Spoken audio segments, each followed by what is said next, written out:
Welcome to my educational channel విద్యా ఉద్యోగ సమాచారానికి స్వాగతం. నేడు డిఎస్సిలో ఉపయోగపడే తెలుగుకు సంబంధించిన కొన్ని వ్యాకరణ అంశాలు ఇక్కడ డిస్కస్ చేద్దాం.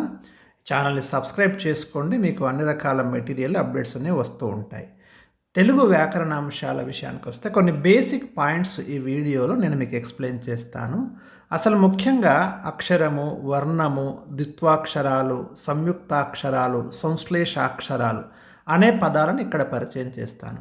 మొట్టమొదట చాలాసార్లు మనం వర్ణం, అక్షరం అనే రెండు పదాలు ఉపయోగిస్తున్నాం. సరే, ఆధునిక కాలంలో తెలుగులో మనము వర్ణం, అక్షరం అని పర్యాయ పదాలుగానే వాడుతున్నప్పటికీ చిన్న మౌలికమైన తేడా అయితే ఈ రెండింటి మధ్య ఉంది. ఒకసారి చూద్దాం. మీరు గమనించండి, భాషలోని అతి కనిష్టాంశాన్ని ధ్వని అంటారు. ముఖ్యమైన ధ్వనుల్ని వర్ణము అంటారు. అంటే స్వతంత్రమైనటువంటి ఉచ్చారణ కలిగిన స్వరాన్ని మనము వర్ణమని పేర్కొనవచ్చు. అదే అక్షరం అంటే రెండు కానీ అంతకు ఎక్కువ కానీ వర్ణాల సమ్మేళనం అక్షరం. హల్లులు అనేవి కేవలం హల్లులు. అంటే ఉదాహరణకి మీరు ఇక్కడ చూడండి, క్ అనేది ఉంది, ఇది అక్షరం కాదు, ఇది వర్ణం. ఈ క్ అనే హల్లుకు మరొక ఆ అనే వర్ణం, ఇంకొక వర్ణం కలిస్తే ఈ వర్ణం ఈ రెండు వర్ణాలు కలిసినప్పుడు మీకు కా అనే అక్షరం ఏర్పడుతుంది. అంటే కా అనే అక్షరంలో వర్ణాల సంఖ్య ఎంత అన్నప్పుడు జవాబు 2. వాటి గురించి ఇక్కడ నేను ఎక్స్ప్లెయిన్ చేశాను మీకు. ఒక్కసారిగా ఉచ్చరించడానికి వీలైన ధ్వనిని వర్ణం అంటాం. 1, 2. ఉదాహరణకు ఈ అనేది ఒక వర్ణం, అక్షరం. ఒక్కసారిగా ఉచ్చరించడానికి వీలైన వర్ణాల సముదాయాన్ని అక్షరం అంటున్నాం. ఇక్కడ గమనించండి, అక్షరం అంటే వర్ణాల సముదాయం. ఉదాహరణ, ము ప్లస్ ఆ, ఈ రెండు కలిసినప్పుడు మీకు మా అనే ఒక అక్షరం ఏర్పడింది. ఇది ఒక్కసారిగా ఉచ్చరించడానికి వీలైన వర్ణాల సముదాయం, మా అని అంటున్నాం. ఉదాహరణకు స్త్రీ అనే అక్షరంలో మీకు ఎన్ని వర్ణాలు ఉన్నాయో చూడండి.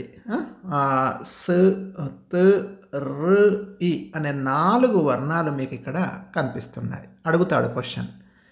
అయితే సంస్కృతంలో అక్షరం అనే పదం మాత్రమే వాడబడింది. అక్కడ అక్షరానికి పర్యాయ పదంగా వర్ణం అనే పదం అక్కడ ఉపయోగించబడలేదు. అందుకే ఇది నోట్ కింద మీకు ఇవ్వడం అనేది జరిగింది. కానీ తెలుగు వ్యాకరణాలలో మీకు అక్షరము, వర్ణము ముందే చెప్పాను, పర్యాయ పదాలుగా ఉపయోగించబడ్డాయి. స్థూలంగా పరిశీలించినప్పుడు ఈ రెండింటిని మనం సమానార్థకములుగానే గ్రహించాలి. 1, మనం పలికే ధ్వనులకు మనం ఏర్పరచుకున్న గుర్తులనే ఏమంటున్నాం? అక్షరాలు అంటున్నాం. Very important point. అక్షరాల సముదాయాన్ని అక్షరమాల అంటున్నాం. గుణింతం, హల్లునకు అచ్చు చేర్చి రాసేది గుణింతం. సాధారణంగా గుణింతం అంటే ఏమిటి అన్నప్పుడు చాలామంది తడబడుతుంటాడు, ఏం చెప్పాలో తెలియక. ఈ భాషాంశాలలో కానీ వ్యాకరణాంశాల్లో కానీ కొన్ని మౌలిక పదాల మీద ఖచ్చితంగా పట్టు ఉండాలి. ద్విత్వాక్షరం, సంయుక్తాక్షరం, సంశ్లేషాక్షరం ఇవి చూద్దాం. కొన్ని అక్షరాల్లో 2 కానీ 3 కానీ హల్లులు కలిపి ఉండవచ్చు. ఇవి మనకి 3 రకాలుగా కనిపిస్తాయి. ఒకటి, మొట్టమొదటిది ద్విత్వాక్షరం.